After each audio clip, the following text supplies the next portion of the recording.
नमस्कार बंधुरा नतून एक भिडियोते आपनादेर प्रत्येकके जानाई स्वागतम। এই মুহূর্তে আবহাওয়ার গুরুত্বপূর্ণ খবর। এই অক্টোবর মাসেই বঙ্গোপসাগরে তৈরি হবে অতি গভীর নিম্নচাপ বা ডিপ ডিপ্রেশন। সেই অতি গভীর নিম্নচাপ হঠাৎ করে শক্তি বৃদ্ধি করলে ঘূর্ণিঝড় বা সাইক্লোনে পরিণত হতে পারে। আর ঘূর্ণিঝড় তৈরি হলে তার নাম হবে ঘূর্ণিঝড় মন্থা বা সাইক্লোন মন্থা। সেই সঙ্গে বন্ধুরা আপনাদেরকে জানিয়ে রাখি যে বর্ষা কিন্তু ইতিমধ্যেই বিদায় নিয়ে নিয়েছে গোটা ভারত থেকে। তাই এই সময়টাই বঙ্গোপসাগরে কোনো নিম্নচাপ তৈরি হলে সেই নিম্নচাপ কিন্তু হঠাৎ করে শক্তি বৃদ্ধির অনেক সম্ভাবনা থাকে। আর সেটা হঠাৎ করে শক্তি বৃদ্ধি করলে কিন্তু ঘূর্ণিঝড়ে পরিণত হতে পারে। আমরা আগেও দেখেছি এই অক্টোবর থেকে নভেম্বর মাসের মধ্যে বঙ্গোপসাগর এবং আরব সাগরের মধ্যে কোনো সিস্টেম তৈরি হলে সেটা কিন্তু ঘূর্ণিঝড়ে রূপ নেওয়ার সম্ভাবনা অনেকটাই বেড়ে যায়। এই ঘূর্ণিঝড় বা অতি গভীর নিম্নচাপ যদি তৈরি হয় তার প্রভাবে কিন্তু বাংলাতেও বৃষ্টি হবে জানাচ্ছে আবহাওয়া দপ্তর। বিশেষ করে দক্ষিণবঙ্গের মধ্যে বেশ কয়েকটা জেলায় মাঝারি ধরনের বৃষ্টিপাতের সম্ভাবনা রয়েছে। তবে নিম্নচাপের গতিপথ যদি পরিবর্তন হয়, যদি বাঁক নিয়ে বাংলার দিকে আসে, তাহলে কিন্তু ভালো পরিমাণ ঝড় বৃষ্টি হবে পশ্চিমবঙ্গে বেশ কয়েকটা জেলাতে। পার্শ্ববর্তী বাংলাদেশ ত্রিপুরার মধ্যেও ঝড় বৃষ্টি হবে ওড়িশার মধ্যেও। তো বন্ধুরা আজকের ভিডিওতে আমরা বিস্তারিত আলোচনা করব এই মুহূর্তে আবহাওয়া দপ্তর থেকে লেটেস্ট আপডেট কী আসছে, কোথায় কি ওয়েদার সিস্টেম এই মুহূর্তে অবস্থান করছে এবং নতুন করে যে সিস্টেমটা তৈরি হবে বঙ্গোপসাগরে 24 অক্টোবর নাগাদ সেটা কোন গতিপথে এগোবে, এর জেরে কোন কোন অঞ্চলে ঝড় বৃষ্টি বাড়বে, পশ্চিমবঙ্গে কেমন কি বৃষ্টিপাত থাকবে, পার্শ্ববর্তী বাংলাদেশ ত্রিপুরায় কেমন কি বৃষ্টিপাত কোন কোন দিন থাকবে, সমস্ত কিছু আপনাদেরকে জানাবো এই ভিডিওটির মাধ্যমে। তো ভিডিওটি ভালো লাগলে এবং ইনফরমেটিভ বলে মনে হলে অবশ্যই আপনারা ভিডিওটি একটি করে লাইক করে দেবেন। অবশ্যই ভিডিওটি প্রচুর শেয়ার করবেন। সেই সঙ্গে নতুন দর্শক হয়ে থাকলে লেটেস্ট ভিডিওর আপডেট সবার প্রথমে পাওয়ার জন্য চ্যানেলটিকে সাবস্ক্রাইব করে নিয়ে পাশে থাকা বেল আইকনে ক্লিক করে অল নোটিফিকেশন অপশানটিকে অন করে রাখবেন। লেটেস্ট আপডেট আপনারা সবার প্রথমে পেয়ে যাবেন। বন্ধুরা প্রথমে আমরা দেখে নেব আবহাওয়া দপ্তর থেকে যে লেটেস্ট বুলেটিন জারি করা হয়েছে আজকে, সেখানে কি আপডেট দেওয়া হলো। তো দেখুন বন্ধুরা, বলা হয়েছে a low pressure area is likely to form over south east bay of Bengal around 24 October. It is likely to move west north westwards and intensify further thereafter. তো বলা হয়েছে আগামী 24 অক্টোবর নাগাদ দক্ষিণ পূর্ব বঙ্গোপসাগরে একটা নিম্নচাপ অঞ্চল বা লো প্রেশার এরিয়া তৈরি হয়ে যাবে। সেই নিম্নচাপ অঞ্চলটা আগামীতে পশ্চিম উত্তর পশ্চিম দিকে সরবে এবং ঘনীভূত হয়ে আরও শক্তি বাড়িয়ে কিন্তু গভীর নিম্নচাপ বা ডিপ্রেশনে পরিণত হতে পারে। এই সিস্টেমের জেরেই ঘূর্ণিঝড়ের আশঙ্কা তৈরি হচ্ছে বঙ্গোপসাগরে। এছাড়া বন্ধুরা বলা হচ্ছে এই মুহূর্তে একটা আপার এয়ার সাইক্লোনিক সার্কুলেশন বা ঘূর্ণাবর্ত অবস্থান করছে দক্ষিণ পূর্ব আরব সাগর এবং সংলগ্ন লাক্ষাদ্বীপের কাছে, যেটা এই মুহূর্তে সমুদ্রপৃষ্ঠ থেকে 5.8 কিলোমিটার পর্যন্ত উচ্চতায় অবস্থান করছে এবং এটা দক্ষিণ দিকে হেলে রয়েছে। এরই প্রভাবে একটা নতুন লো প্রেশার এরিয়া বা নিম্নচাপ অঞ্চল তৈরি হতে চলেছে। বলা হয়েছে দক্ষিণ পূর্ব আরব সাগর এবং সংলগ্ন লাক্ষাদ্বীপের কাছে এবং কেরালা কর্ণাটক উপকূলের কাছে আগামী 18 অক্টোবর নাগাদ অর্থাৎ আগামীকাল নিম্নচাপ অঞ্চলটা তৈরি হয়ে যাবে। তারপরে এটা পশ্চিম উত্তর পশ্চিম দিকে সরবে এবং আরও শক্তি বাড়িয়ে ঘনীভূত হয়ে ডিপ্রেশন বা গভীর নিম্নচাপে পরিণত হবে পরবর্তী 48 ঘন্টার মধ্যে অর্থাৎ 20 অক্টোবরের মধ্যে। এছাড়া বলা হচ্ছে একটা আপার এয়ার সাইক্লোনিক সার্কুলেশন রয়েছে কোমোরিন এরিয়া এবং সংলগ্ন অঞ্চলে, এটা মিডল ট্রপোস্ফিয়ারিক লেভেলে অবস্থান করছে। এছাড়া আরও একটা ঘূর্ণাবর্ত রয়েছে আপার এয়ার সাইক্লোনিক সার্কুলেশন, যেটা উত্তর ঝাড়খণ্ড এবং সংলগ্ন অঞ্চলে অবস্থান করছে সমুদ্রপৃষ্ঠ থেকে 3.1 কিলোমিটার পর্যন্ত উচ্চতায়। বন্ধুরা এবার অনলাইন ওয়েদার সিস্টেম থেকে আপনাদেরকে দেখাবো যে বঙ্গোপসাগরে কবে নাগাদ ঘূর্ণাবর্ত তৈরি হবে, সেই ঘূর্ণাবর্ত থেকে নিম্নচাপ এবং তারপরে সুস্পষ্ট নিম্নচাপ, তারপরে গভীর নিম্নচাপ, অতি গভীর নিম্নচাপ এবং ঘূর্ণিঝড়ের আশঙ্কা কত কি রয়েছে সমস্ত কিছু আপনাদেরকে পরপর দেখাবো। দেখুন বন্ধুরা এই মুহূর্তে কিন্তু বঙ্গোপসাগরে তেমন কোনো সিস্টেম নেই। তবে আগামী 22 অক্টোবর নাগাদ কিন্তু বায়ুপ্রবাহের পরিবর্তন শুরু হয়ে যাবে দক্ষিণ পূর্ব বঙ্গোপসাগরে এবং ওই অঞ্চলে একটা সাইক্লোনিক সার্কুলেশন বা ঘূর্ণাবর্ত তৈরি হয়ে যেতে পারে। আপনারা দেখতে পাচ্ছেন, আপনাদেরকে মার্ক করে দেখাবো এই অঞ্চলটায় কিন্তু একটা ঘূর্ণাবর্ত বা সাইক্লোনিক সার্কুলেশন তৈরি হয়ে যাচ্ছে এবং এই ঘূর্ণাবর্ত কিন্তু আগামীতে শক্তি বাড়িয়ে ওই 23 থেকে 24 অক্টোবরের মধ্যে একটা লো প্রেশার এরিয়া বা নিম্নচাপ অঞ্চল তৈরি করে ফেলবে। দেখতে পাচ্ছেন যে 24 অক্টোবর একটা নিম্নচাপ অঞ্চল তৈরি হয়ে যাচ্ছে দক্ষিণ পূর্ব বঙ্গোপসাগরে এবং এই নিম্নচাপটা কিন্তু প্রথমে পশ্চিম উত্তর পশ্চিম দিকে সরবে এবং ইন্টেন্সিফাই হবে অর্থাৎ ঘনীভূত হয়ে শক্তি বাড়াবে। শক্তি বাড়িয়ে আমরা দেখতে পাচ্ছি যে 25 তারিখ নাগাদ 25 অক্টোবর নাগাদ শক্তি বাড়ি কিন্তু সুস্পষ্ট হতে পারে, অর্থাৎ ওয়েল মার্ক লো প্রেশার এরিয়াতে পরিণত হতে পারে এবং পশ্চিম উত্তর পশ্চিম দিকে সরে যাবে। এরপরে 26শে অক্টোবর আমরা দেখতে পাচ্ছি এটা কিন্তু আরও উত্তর পশ্চিম দিকে বাঁক নিচ্ছে এবং বাঁক নিয়ে শ্রীলঙ্কার একদম কাছে পৌঁছাচ্ছে। তারপরে আমরা দেখতে পাচ্ছি শ্রীলঙ্কার পাশ ঘেঁষে এটা কিন্তু উত্তর পশ্চিম দিকে এগিয়ে যাবে এবং তামিলনাড়ু উপকূল ঘেঁষে এটা কিন্তু আরও উত্তর উত্তর পশ্চিম দিকে এগোবে 27শে অক্টোবর নাগাদ।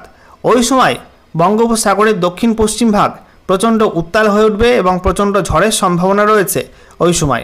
ওই সময় গভীর নিম্নচাপ তৈরির প্রবল সম্ভাবনা আছে, অর্থাৎ 27শে অক্টোবর নাগাদ গভীর নিম্নচাপ তৈরি হতে পারে দক্ষিণ পশ্চিম বঙ্গোপসাগর সংলগ্ন অঞ্চলে।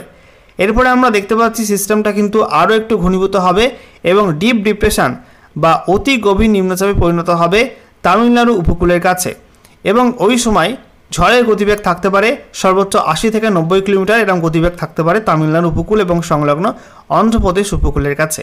এরপরে আমরা দেখতে পাচ্ছি ওই সিস্টেমটা কিন্তু আরও একটু উত্তর দিকে সরছে, উপকূল বরাবর উত্তর দিকে সরছে এবং অন্ধ্রপ্রদেশ উপকূলের দিকে যাচ্ছে এই মুহূর্তে আমরা দেখতে পাচ্ছি এবং ওই সময় প্রচণ্ড ঝড় বৃষ্টি চলবে অন্ধ্রপ্রদেশ তামিলনাড়ু উপকূলে সংলগ্ন আমরা দেখতে পাচ্ছি ওড়িশা উপকূলে কিন্তু ঝোড়ো হাওয়া থাকবে। এরপরে আমরা দেখতে পাচ্ছি 28শে অক্টোবর মঙ্গলবার রাত থেকে 29শে অক্টোবর বুধবার ভোরের মধ্যে এই সিস্টেমটা কিন্তু ল্যান্ডফল করতে পারে দক্ষিণ অন্ধ্রপ্রদেশ উপকূল এবং সংলগ্ন উত্তর তামিলনাড়ু উপকূলের মধ্যবর্তী কোনো অংশ দিয়ে ল্যান্ডফল করার সম্ভাবনা আছে। ল্যান্ডফল করার পর এটা কিন্তু উত্তর দিকে এগিয়ে যাবে উত্তর উত্তর পশ্চিম দিকে এবং পরবর্তী পর্যায়ে এটা কিন্তু মধ্য ভারতের দিকে যেতে পারে এমন সম্ভাবনা রয়েছে। তবে সিস্টেমটায় কিন্তু পরিবর্তন আসতে পারে, গতিপথ পরিবর্তন হতে পারে। যদি দক্ষিণ পশ্চিম বঙ্গোপসাগরে এসে এটা বাঁক নিয়ে নেয় তাহলে কিন্তু অন্য পথে এগোবে এই অতি গভীর নিম্নচাপ এবং সেটা কিন্তু আরও ইন্টেন্সিফাই হয়ে ঘূর্ণিঝড় হতে পারে। এই যে আপনারা দেখতে পাচ্ছেন দক্ষিণ পশ্চিম বঙ্গোপসাগরে অবস্থান করছে 27শে অক্টোবর থেকে 28শে অক্টোবরের মধ্যে। এই সময় যদি এটা ইউ টার্ন নেয় বাঁক নেয় তাহলে কিন্তু অন্ধ্রপ্রদেশ উপকূল ঘেঁষে তারপরে ওড়িশা উপকূল ঘেঁষে গাঙ্গেয় পশ্চিমবঙ্গ এবং সংলগ্ন বাংলাদেশের দিকে কিন্তু আসতে পারে, সেই সম্ভাবনা কিন্তু থাকবে। কারণ গতকাল রাতে আমি পর্যবেক্ষণ করছিলাম এর গতিপথে কিন্তু কিছুটা পরিবর্তন দেখাচ্ছিল, আজকে একটু পরিবর্তন হয়েছে, তবে গতকাল রাতে দেখাচ্ছিল যে এই সিস্টেমটা কিন্তু অন্ধ্রপ্রদেশ উপকূল ঘেঁষে ওড়িশা উপকূল ঘেঁষে আস্তে আস্তে উত্তর পূর্ব দিকে বাঁক নিয়ে গাঙ্গেয় পশ্চিমবঙ্গ এবং সংলগ্ন বাংলাদেশের দিকে আসতে পারে, সেই সম্ভাবনা কিন্তু রয়েছে। তো নিম্নচাপ তৈরি না হলে পরিষ্কারভাবে কিন্তু বলা যাবে না যে কোন দিকে যাবে এই সিস্টেমটা। 24শে অক্টোবর যখন নিম্নচাপটা তৈরি হয়ে যাবে দক্ষিণ পূর্ব বঙ্গোপসাগরে তখনই কিন্তু এই সিস্টেম সম্পর্কে এর গতিপথ সম্পর্কে আরও ক্লিয়ার আইডিয়া পাওয়া যাবে। তখন পরিষ্কারভাবে বলা যাবে যে এটা অন্ধ্রপ্রদেশ দিয়েই আছড়ে পড়বে নাকি পশ্চিমবঙ্গের দিকে আসতে পারে, সেগুলো কিন্তু আরও ক্লিয়ার আসবে। এর মধ্যে একাধিক পরিবর্তন আসতে পারে, এর গতিপথে বাঁক নিতে পারে, একাধিক পরিবর্তনে কিন্তু সম্ভাবনা রয়েছে। যদি কোনো পরিবর্তন হয় উল্লেখযোগ্য সেক্ষেত্রে আপনাদেরকে সময় মতো আপডেট দিয়ে দেব। বন্ধুরা এবারে আমরা দেখে নেব এই অতি গভীর নিম্নচাপের জেরে কোন কোন অঞ্চলে কেমন কি বৃষ্টিপাত থাকবে, পশ্চিমবঙ্গের মধ্যে কেমন কি বৃষ্টিপাত হবে এবং পার্শ্ববর্তী অঞ্চলে কবে নাগাদ বৃষ্টিপাত কেমন কি রয়েছে সমস্ত কিছু আপনাদেরকে দেখাবো। দেখুন আগামী 24শে অক্টোবর শুক্রবার নাগাদ দক্ষিণ পূর্ব বঙ্গোপসাগরে তৈরি হচ্ছে নিম্নচাপ অঞ্চল, তার জেরে আন্দামান সাগরে এবং আন্দামান নিকোবর দ্বীপপুঞ্জে বৃষ্টিপাত শুরু হয়ে যাবে। এরপরে আমরা দেখতে পাচ্ছি এই সিস্টেমের জেরে কিন্তু দক্ষিণ ভারতে 25শে অক্টোবর থেকেই বৃষ্টিপাত শুরু হয়ে যাবে, বিশেষ করে তামিলনাড়ু, অন্ধ্রপ্রদেশ এই রাজ্যগুলোই কেরালার মধ্যে বৃষ্টিপাত হবে এবং দক্ষিণ পশ্চিম বঙ্গোপসাগর কিন্তু প্রচণ্ড ভারী ঝড় বৃষ্টি থাকবে। এরপরে আমরা দেখতে পাচ্ছি যে 26শে অক্টোবর নাগাদ পশ্চিমবঙ্গে কিছু বৃষ্টিপাত রয়েছে।